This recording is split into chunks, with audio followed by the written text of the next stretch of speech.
আসসালামু আলাইকুম। কোয়ালিটি চ্যানেলের পক্ষ থেকে সবাইকে আন্তরিক শুভেচ্ছা ও অভিনন্দন।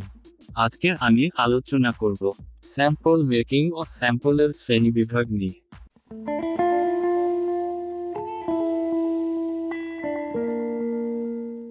স্যাম্পল অর্থ নমুনা। গার্মেন্টস ফ্যাক্টরিতে স্যাম্পল অত্যন্ত গুরুত্বপূর্ণ। সাধারণত কোনো ক্রেতা অর্ডার কনফার্ম করার পূর্বে ক্রেতার রিক্রুটমেন্ট অনুযায়ী স্যাম্পল তৈরি করে দিতে হয় নির্দিষ্ট কিছু ধাপ অনুসারে। ক্রেতার আর্টশিটের সাহায্যে বাল্ক প্রোডাকশন করার পূর্বে পোশাকের ডিজাইন ও সেলাইয়ের সঠিকতা যাচাইয়ের জন্য স্যাম্পল তৈরি করা হয়। স্যাম্পল যে কোনো সময়ে পরিবর্তন হতে পারে, সেজন্য অ্যাভেলেবেল ফেব্রিক দিয়ে তৈরি করা হয়ে থাকে প্রাথমিক অবস্থায়। পোশাক শিল্পে নমুনা ব্যতীত কোন পোশাক উৎপাদিত হয় না। যখন কোন পণ্য উৎপাদন করা হয় তখন একটা নমুনাকে অনুসরণ করে। স্যাম্পলের শ্রেণীবিভাগ, টাইপস অফ স্যাম্পল। পোশাক শিল্পে স্যাম্পল বিভিন্ন ধরনের হতে পারে। 1. Proto sample. 2. Counter sample. 3. Salesman sample. 4. Fashion show sample. 5. Production sample. 6. Shipment sample. Proto sample. একজন বার কোন জিনিস ক্রয় করার পূর্বে প্রাথমিক অবস্থায় যে স্যাম্পল তৈরি করা হয় তাকে প্রোটো স্যাম্পল বলে। পোশাক শিল্পের প্রোটো স্যাম্পলের ক্ষেত্রে বার শুধু জানতে চায় ম্যানুফ্যাকচারার পোশাকটি ঠিকমতো তৈরি করতে পারছে কিনা। তাই সেক্ষেত্রে স্যাম্পলটি তৈরি করার জন্য যে কোন কালারের ফেব্রিক ব্যবহার করা যাবে। তবে পোশাকের স্যাম্পলটির সঠিক মেজারমেন্ট ও সেইং এর গুণগত মান ঠিক রেখে তৈরি করতে হয়, যাতে ক্রেতা বায়ার দেখে পছন্দ করে। Counter sample.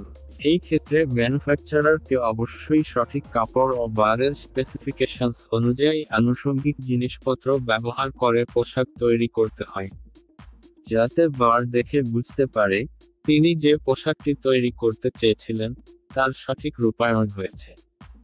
Salesman sample. এই স্যাম্পলগুলো কাউন্টার স্যাম্পল এর মতো তৈরি করা হয়ে থাকে। ক্রেতা যেসব স্টোরে বিক্রি করে থাকেন সেসব স্টোরে 1 বা 2 পিস করে স্যাম্পল হিসেবে দিয়ে থাকেন, যাতে স্টোর মালিকরা বুঝতে পারেন তাদের স্টোরে বিক্রির জন্য কি ধরনের পোশাক আসছে। Fashion show sample. এই স্যাম্পলগুলি সাধারণত কাউন্টার স্যাম্পলের মতো করে তৈরি করা হয়। বার এগুলি নিয়ে অ্যাডভার্টাইজের উদ্দেশ্যে ফ্যাশন শো করে থাকেন। ফ্যাশন শো দেখে কাস্টমারদের পছন্দ হলে তারা পোশাকগুলি কেনার জন্য স্টলে যোগাযোগ করে থাকে। Production sample. প্রোডাকশন চলাকালীন অবস্থায় ক্রেতা কিছু উৎপাদিত পোশাক সংগ্রহ করে থাকেন, যা থেকে বার বুঝতে চেষ্টা করেন তার অর্ডার দেওয়া মালামালের গুণগত মান কেমন হচ্ছে বা ঠিক আছে কিনা। Shipment sample. প্রোডাকশন শেষ হওয়ার পর উৎপাদিত পোশাক প্যাকিং করে শিপমেন্ট করা হয়। শিপমেন্ট করার সময় স্যাম্পল হিসেবে 2 থেকে 5টা পোশাক বারকে পাঠানো হয়, যাতে বার বুঝতে পারে কি ধরনের পোশাক তার জন্য শিপে আসছে।